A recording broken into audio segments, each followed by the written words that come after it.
Au cœur des récits de la Terre du Milieu, il existe un mystère que même les sages d'Imladris évoquent à voix basse, une question qui traverse les âges sans jamais trouver de réponse claire.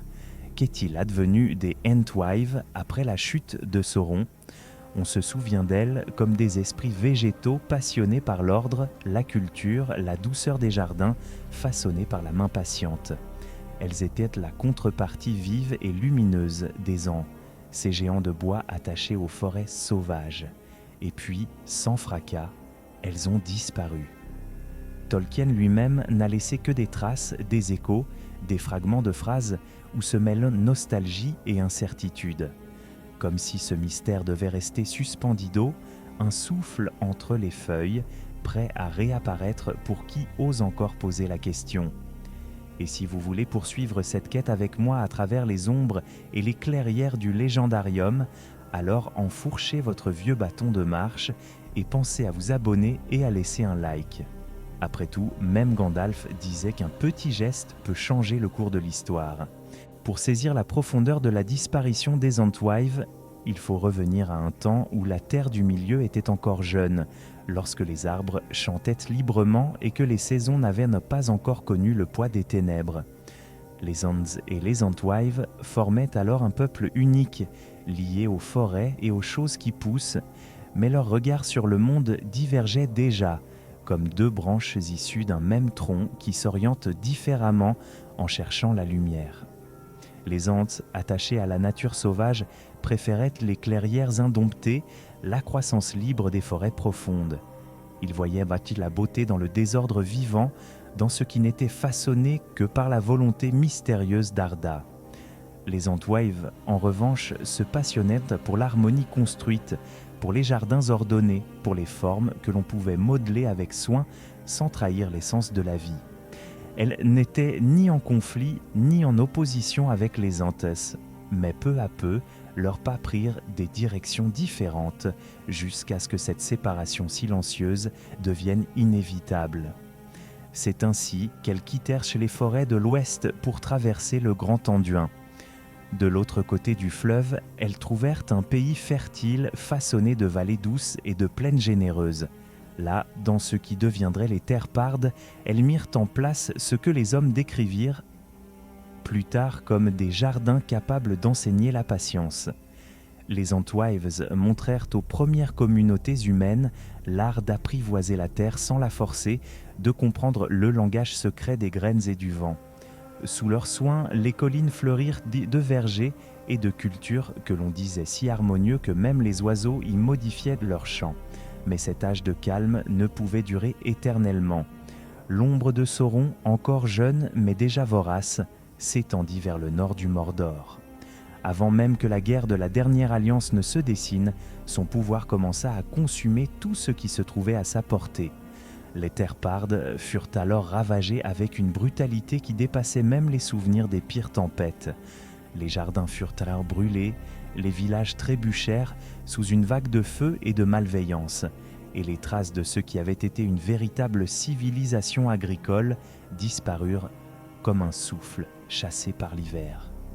Lorsque les Ents apprirent par la nouvelle, ils traversèrent l'Anduin dans un élan de détresse, espérant retrouver celle qu'ils avaient aimée et perdue depuis longtemps déjà. Ils ne découvrirent qu'un paysage d'argile morte et de cendres éparpillées, un silence si profond qu'il semblait rejeter toute forme de vie. Nulle empreinte, nul vestige, aucune voix, aucune réponse à leurs appels immenses. Ils crurent alors, ou du moins ils furent forcés de l'admettre, que les Entwives avaient été détruites dans cette grande dévastation. Et pourtant, malgré ce constat, rien n'était certain. Aucun corps, aucune racine, aucune trace significative ne vint confirmer leur fin. Les Ents, qui connaissent mieux que quiconque les signes que laisse la vie lorsqu'elle s'éteint, avouaient ne rien sentir de tel dans ces terres mortes. Comme si les Entwives n'avaient pas été balayées, mais effacées, ou peut-être parties avant que la catastrophe ne les atteigne. Ce doute, plus encore que la tristesse, devint leur fardeau. Car comment faire le deuil d'un peuple dont on ne trouve ni trace ni tombe, dont la disparition semble trop parfaite, presque orchestrée ? Certains parmi les plus anciens Ents murmurèrent même que les jardins n'avaient pas été détruits, mais déplacés, comme si les Endwives avaient replié leur monde sur lui-même pour échapper au feu. D'autres pensèrent que, voyant venir l'ombre, elles avaient choisi de s'éloigner encore plus vers l'est, là où même les cartes des rois ne s'aventuraient plus. Rien ne permit de confirmer ces hypothèses et pourtant aucune ne put être écartée. Ainsi, leur disparition demeure l'une des énigmes les plus poignantes de la Terre du Milieu, un peuple aimant la croissance et la paix, englouti dans un silence que même Sauron n'aurait pas pu entièrement expliquer. Un mystère suspendu, une question sans réponse, laissant derrière elle un parfum de nostalgie et d'inachevé qu'aucun chant d'Ant ne peut apaiser.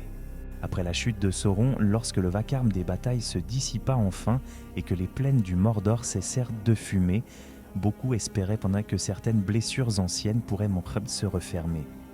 Dans ce silence fragile d'après-guerre, une question revint hanter les esprits les plus anciens. Si le Seigneur ténébreux n'était plus, pouvait-on encore croire à la survie des Entwives ? L'idée paraissait d'abord folle, presque naïve, mais elle persistait comme une lueur obstinée dans un monde meurtri. Car la disparition des Entwives avait toujours été enveloppée de zones d'ombre. Les Ents savaient que leur jardin avait été ravagé, mais rien ne prouvait que leur sœur d'écorce s'y trouvait encore lorsque le feu s'abattit sur les terres pardes. Cette absence de certitude, lourdement ressentie mais jamais avouée, ouvrait une brèche où l'espoir pouvait encore s'infiltrer.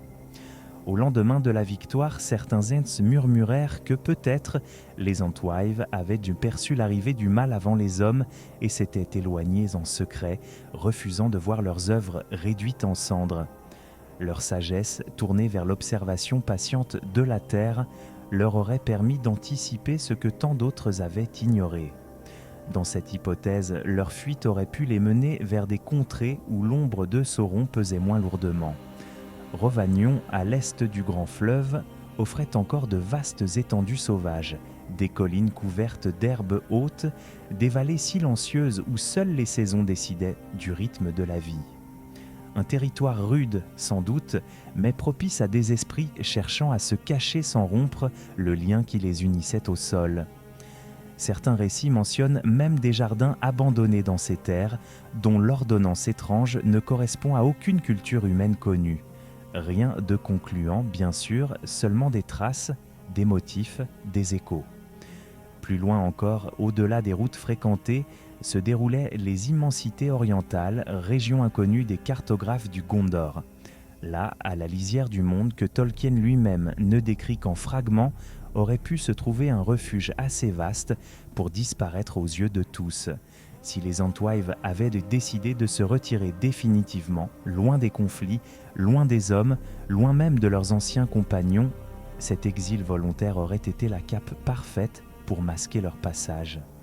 Elles auraient pu y fonder d'autres jardins adaptés à ces lointaines terres, transformant la sauvagerie en ordre vivant comme elles en avaient l'art. Pourtant, malgré ces pistes imaginables, une phrase de Tolkien semble jeter une ombre douce mais définitive sur toute tentative d'espoir. « Je ne pense pas que les Ents retrouveront jamais les Entwives ». Cette déclaration, sobre et presque mélancolique, sonne comme un verdict sans colère, mais sans recours. Elle n'indique pas que les Entwives sont mortes, ni qu'elles ont été détruites. Elle dit simplement qu'il n'y aura pas de retrouvailles, comme si la séparation, loin d'être une tragédie brutale, était devenue une ligne de destin que rien ne pourrait plus effacer. Ce jugement ouvre une perspective plus subtile. Peut-être existent-elles encore quelque part, mais dans un monde devenu trop différent pour accueillir le retour.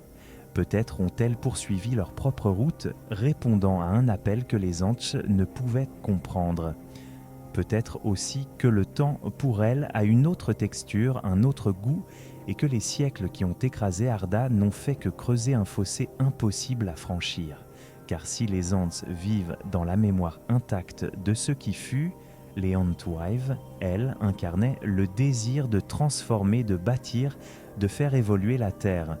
Ainsi, leur histoire s'étire dans une zone incertaine entre la possibilité et la renonciation. La chute de Sauron n'apporte ni réponse ni certitude, seulement une lumière oblique qui révèle davantage la profondeur du mystère.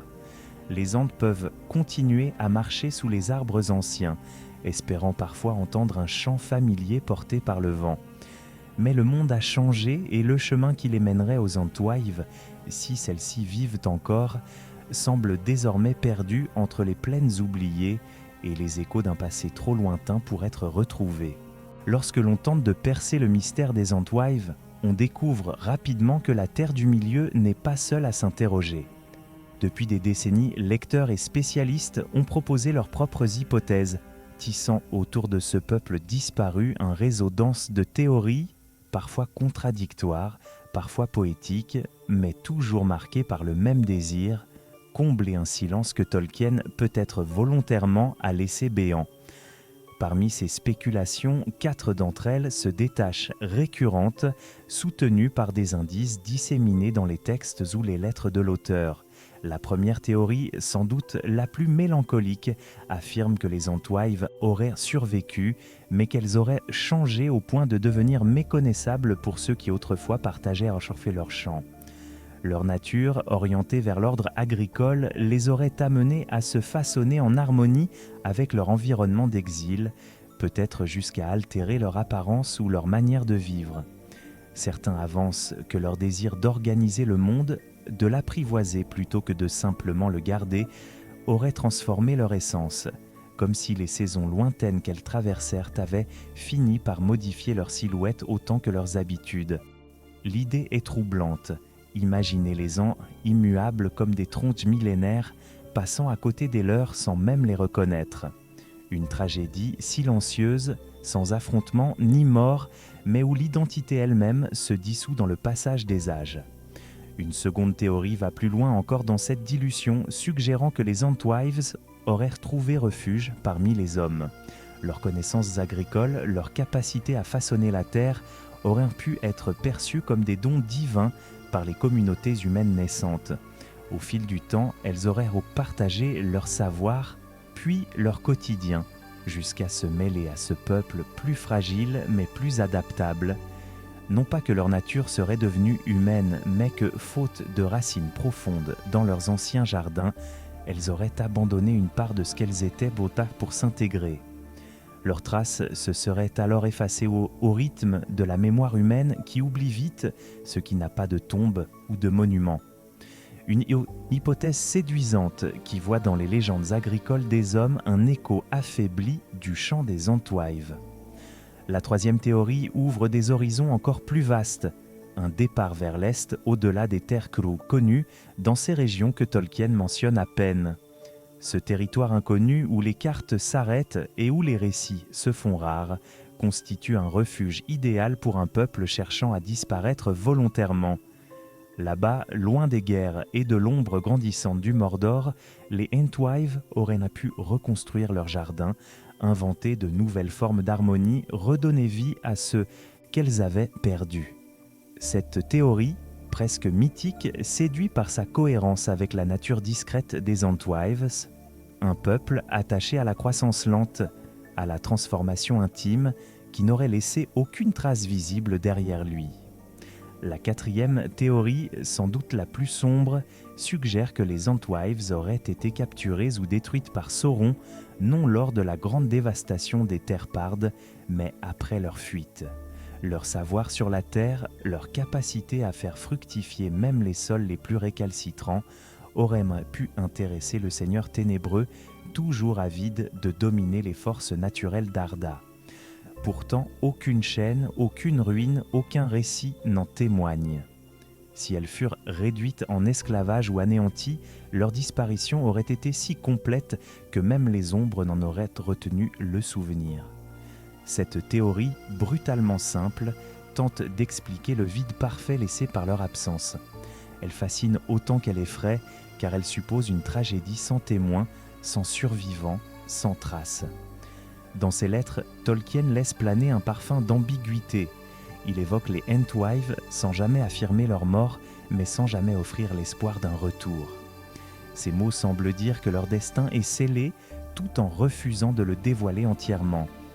Comme si ce mystère devait rester un espace ouvert, un lieu où l'imagination pourrait encore respirer. Une invitation à ne pas refermer trop vite ce chapitre, à laisser les Antwives continuer de vivre quelque part, dans l'Est, dans les champs des hommes, dans un recoin lointain du monde, ou simplement dans l'absence qui fait vibrer leur légende. Au terme de ce long voyage à travers les ombres du passé, une vérité demeure. Les ans, ces géants de bois qui voici les siècles comme d'autres voient les saisons, portent peut-être la plus silencieuse des tragédies de la Terre du Milieu. Leur immortalité ne les a pas protégés de la perte, elle ne fait que prolonger l'écho de ce qui fut.